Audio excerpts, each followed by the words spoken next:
खून धरती पर टपकने के बाद वो सुगंध आज तक शांत नहीं हुई है, जिस शख्स के कारण ये झारखंड राज्य अलग हुआ, आज़ाद हुआ। तो आज ये भ्रम की स्थिति यह कह के बता दी जाती है कि रिजर्वेशन। सबसे पहली बात आपको जानना होगा, मैं आपको एकदम प्रैक्टिकली और लॉजिकली कहता हूँ। 1907 में टाटा की स्थापना होती है।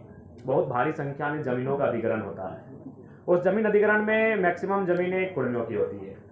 उसके बाद अंग्रेज जैसे भी थे, अच्छे थे बुरे थे जो कहिए, लेकिन कुछ उनमें था बेहतर गुण। उन्होंने देखा कि अगर ऐसा चलता रहा तो ये गरीब भोले भाले लोगों की ज़मीन लोग लूट लेंगे।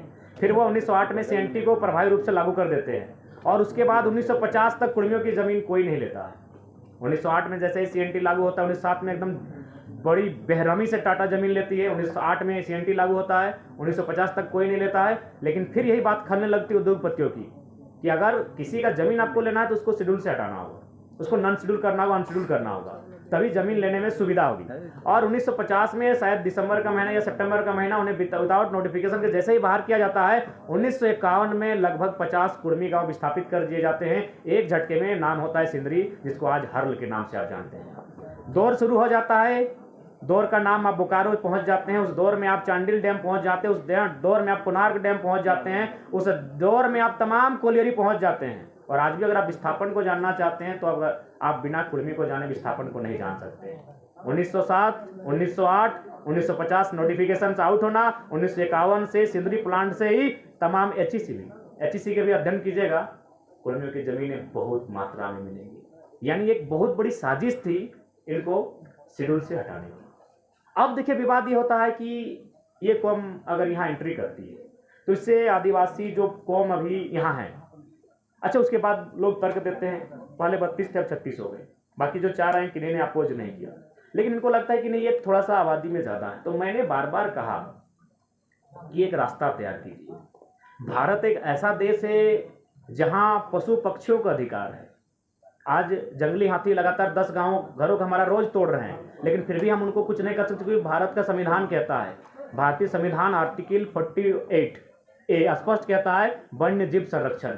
तो जिस देश में जीव जंतुओं को जीने का अधिकार है, अगर ये कुर्मी कौम जो आज धराशायी होने को, आज जिसने इस झारखंड को बनाने के लिए अपना सर्वस्व दे दिया, आज अगर वो एक अपनी पहचान मांग रहा है तो एक विकल्प का रास्ता तैयार कीजिए कि विवाद ना हो। इसीलिए मैंने जोर दिया कि 2016 से पहले ईडब्ल्यूएस नहीं था, एक नया कॉलम आया, देश ने स्वीकार किया, आप एक नया कॉलम लेकर आए, फार्मिंग ट्राइब्स, एग्रीकल्चर ट्राइब्स, कुछ भी नाम दीजिए, और एक नए कॉलम के साथ एक नया सुरक्षा उनको दीजिए, क्योंकि वो कौम खेतीहर है।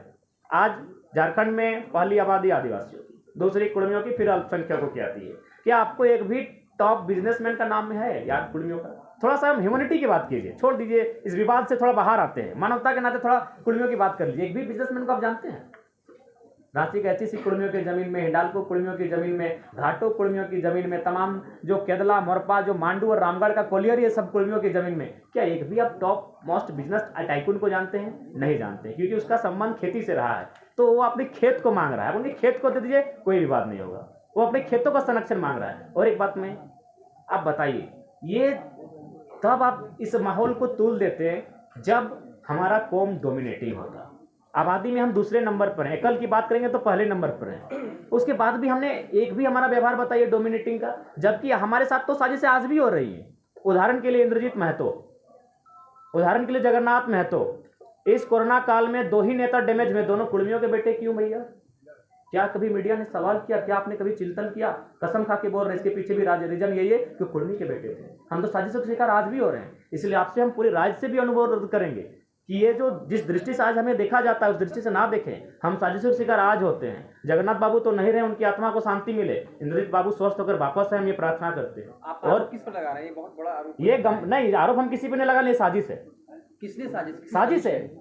आप उस पर टीम बनाए, टीम गठन करें, साजिश पर पर्दाफाश करें। सुधीर महतो डिप्टी सीएम रहते हैं, रसगुल्ला खाते हैं और मृत्यु को प्राप्त कर जाते हैं। विनोद बिहारी महतो झारखंड के पुरोधा महानायक, ट्रेन में बैठकर जाते हैं संसद भवन, उनके शरीर का रंग नीला पड़ जाता है, लेकिन कोई जांच की मांग नहीं उठती है, उनके शरीर का पोस्टमार्टम तक नहीं किया जाता। आज उनका भाई जिंदा है, उनका इंटरव्यू ले लीजिए, उनका शरीर का रंग चेंज हुआ था कि नहीं हुआ था। अरे हम आज भी साजिशों के साथ हैं भैया। अलग झारखंड के राज्य के समय तो जो कत्ल हुआ था वो हुआ ही था भैया। हम आज भी, इंद्रजीत महतो उसका प्रमाण है, उसका एक ही कसूर था, बेचारा कोई नहीं समझता। अगर वो नहीं होता तो इलाज भी होता तगड़ा और आज बहुत कम समय में ठीक होके आ जाता। हालांकि हम अभी भी प्रार्थना करते हैं, आप भी प्रार्थना कीजिए कि वो ठीक होके आए। तो हमारे साथ भैया साजिश आज भी हो रही है। जब भी झारखंड का टॉप लीडर का मर्डर हुआ है तो याद रखिएगा वो कुलमी का बेटा होता है, सांसद Sunil Mahato, central president of Jharkhand Mukti Morcha निर्मल महतो, कितने नाम गिनाए। तो इसलिए हम चाहते हैं कि हमारे कौम को लेकर जो दृष्टि बनाई जा रही है थोड़ा सा उसको पॉजिटिव बनाया जाए। हमारी लड़ाई संरक्षण की है, आप हमारी ज़मीनों को, हमारी भाषा को संरक्षण कर दीजिए, कोई भी बात नहीं रहेगा। ये नौकरियों की लड़ाई नहीं है। तो जमीन के संरक्षण के लिए कुर्मी को सीएनटी में डाला नहीं, सीएनटी के बावजूद अगर आपको शेड्यूल से को हटा देते हैं ना तो प्रभाव कम हो जाता है। सीएनटी तो है, आधे छवि रंजन जैसे IAS पूरा लूट के चले जाते हैं। सीएनटी के साथ अगर वो शेड्यूल में होते तो आसानी नहीं होता जमीन अधिग्रहण करने का।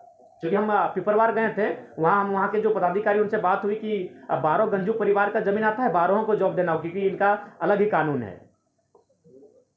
गंजू थे कि भोक्ता याद नहीं आ रहा है, और जतरा वाले, ताना भगत वाले 12 आते हैं, 12 को जॉब देना होगा।